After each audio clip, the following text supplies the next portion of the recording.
Alors on va aborder la deuxième partie de ce cours sur les éventuelles limites d'une suite. Et on va commencer par essayer de visualiser un peu ce qui se passe graphiquement. Alors imaginons qu'on ait une suite UN dont les termes soient de plus en plus proches de 2. C'est-à-dire que quand n augmente, vous calculez U10, U100, U1000, U1 million, etc. Et vous avez à chaque fois des résultats qui commencent à être de plus en plus proches de 2. Voilà comment on pourrait se présenter sa représentation graphique, c'est-à-dire le nuage de points qui est là. On voit que quand on a placé U0 égale 1, U1 égale à peu près 1,5, U2 égale à peu près 1,7, etc. On voit que les UN ont l'air de se rapprocher du nombre 2. Alors ça correspond à un cas où la limite semble finie, c'est-à-dire qu'on a l'impression que la suite va se stabiliser au bout d'un moment autour de la valeur 2. Alors une autre situation, lorsqu'on a une suite Vn dont les termes sont de plus en plus grands. Alors par exemple, vous calculez U10, ça vous donne 150 000, U20 égale 2 millions, etc. Vous obtenez des nombres de plus en plus grands. Voilà par exemple comment la représentation graphique pourrait se présenter. On voit que U0 ici vaut moins 3, U1 vaut moins 2,8 à peu près, U2 égale moins 1,7, etc. Et on a quand même l'impression, là, graphiquement, que les termes de la suite sont de plus en plus grands. Alors si effectivement ils sont de plus en plus grands, ils peuvent être rendus aussi grands qu'on veut, et dans ce cas-là, ça correspondra à ce qu'on appellera une limite infinie. Alors, ensuite, une autre suite, imaginons une suite WN, dont les termes sont de plus en plus petits. Alors, par exemple, eh bien, plus le n est grand et plus les termes de la suite sont petits. Par exemple, ici, on a U5 égale moins 1, U6 égale moins 2. J'imagine, vu le comportement de la suite, qu'on pourrait aller jusqu'à prétendre que U7 vaudrait moins 3, etc. Bon, bah, on est dans le cas où les termes de la suite vont, sans s'arrêter, être toujours plus petits, et donc on va être sur une limite moins l'infini. C'est une limite infinie, hein, mais vers moins l'infini. Et puis imaginons encore un autre cas où on a une suite Zn dont les termes Zn sont dispersés. C'est-à-dire que ici, on ne dégage pas de comportement quand les n grandissent particulier. Eh bien, il se peut que ça corresponde à une situation où la suite n'a pas de limite. Voilà, donc en première, en fait, il sera question simplement de se contenter de conjecturer la limite des suites qu'on va rencontrer. Alors, par contre, tout ce que je viens de dire là est approximatif. On n'a pas bien compris ce que ça voulait dire qu'une suite soit infinie, finie, etc. Donc je vais quand même préciser les termes de façon un peu plus exacte, ce qui va demander de dire les choses de façon plus générale. Alors, on va commencer donc par parler de suite de limite infinie.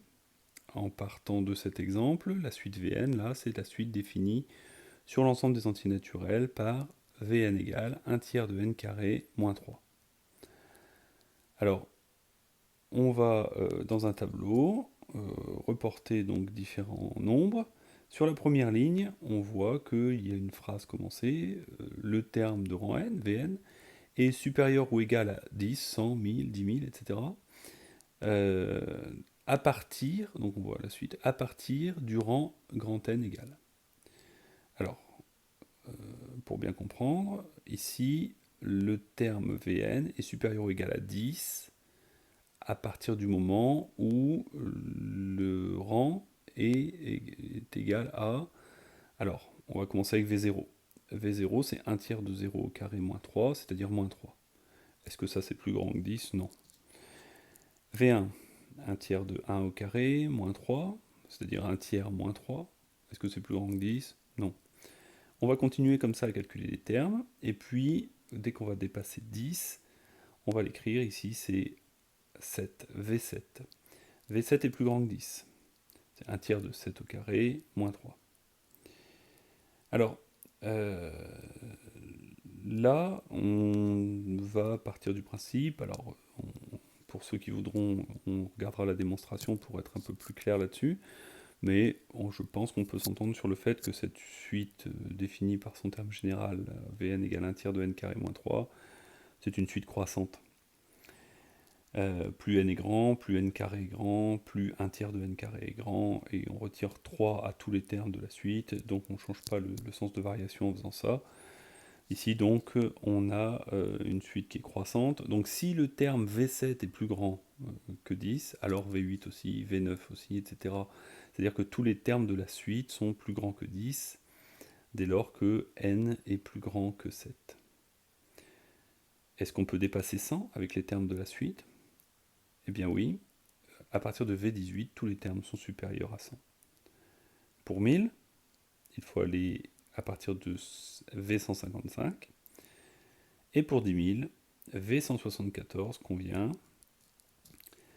Et donc il semblerait qu'on puisse trouver un rang à partir duquel tous les termes de la suite Vn soient supérieurs à n'importe quel nombre choisi au départ. Quel que soit le nombre choisi au départ, on arrive à dépasser ce nombre à condition d'aller chercher un terme suffisamment loin dans la suite. Eh bien, quand cette situation est vraie, on dit que la suite a pour limite plus l'infini. Donc la suite un a pour limite plus l'infini, ou bien on dit que la limite de un en plus l'infini c'est plus l'infini, si, quel que soit le nombre a choisi, il existe un rang grand N à partir duquel tous les termes de la suite sont supérieurs à A. Et ça, on peut l'écrire formellement avec le langage mathématique pour raccourcir l'écriture. Pour tout A strictement positif, il existe un grand N entier naturel, tel que pour tout entier naturel, si pour tout entier naturel petit n, si petit n est supérieur ou égal à grand N, alors un est strictement supérieur à A. C'est exactement dire ce qui est écrit en toutes lettres au-dessus. Quel que soit le nombre A choisi, il existe un rang à partir duquel tous les termes de la suite sont supérieurs à A. Et ça se note, ça, lorsque la limite de la suite un, c'est l'infini. On le note lim, avec en dessous n, une flèche plus l'infini. Ça se dit limite quand n tend vers plus l'infini de un égale plus l'infini. Et donc il semblerait que la suite de l'exemple précédent, la suite Vn, est pour limite plus l'infini. Ou bien on peut le dire de la même manière, de manière équivalente, les termes de la suite tendent vers l'infini, vers plus l'infini, en plus l'infini. C'est dire la même chose que dire ces deux choses. Et donc on va pouvoir démontrer cette chose, qui ne relève que de la conjecture pour l'instant, parce qu'on n'a fait que regarder quelques valeurs dans un tableau. On peut le démontrer, mais c'est hors programme.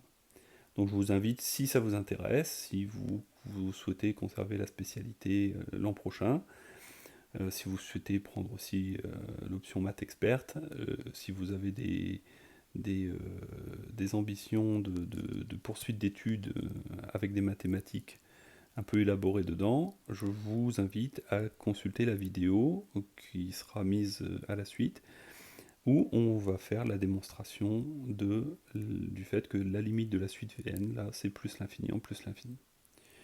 Alors, ce n'est pas dans le programme, mais c'est un élément de curiosité qui peut vous intéresser. Alors maintenant, on va parler des suites de limites nulles, autre cas que le programme nous invite à traiter. Alors un exemple, la suite Vn définie par Vn égale 1 sur n, alors attention, elle n'est définie que pour les antinaturels non nuls, parce qu'on ne peut pas diviser par 0, donc 1 sur 0 ça n'a pas de sens.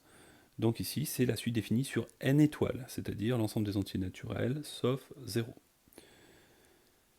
Alors, de la même façon que tout à l'heure, on va cette fois-ci s'intéresser donc à l'intervalle, un intervalle centré sur 0, l'intervalle moins 0,1, 0,1.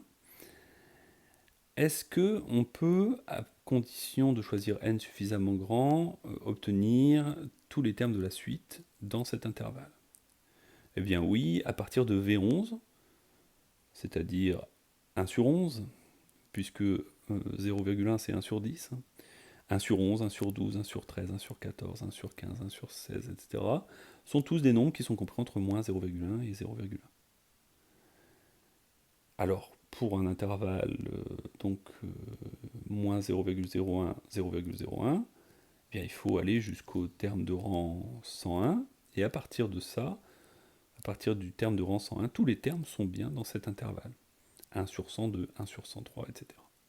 Et vous avez compris l'idée pour la suite. Et donc il semblerait qu'on ait la capacité, quel que soit l'intervalle, aussi petit qu'on le choisisse, vous avez vu, au départ on a choisi un intervalle où on prenait autour de 0 un dixième.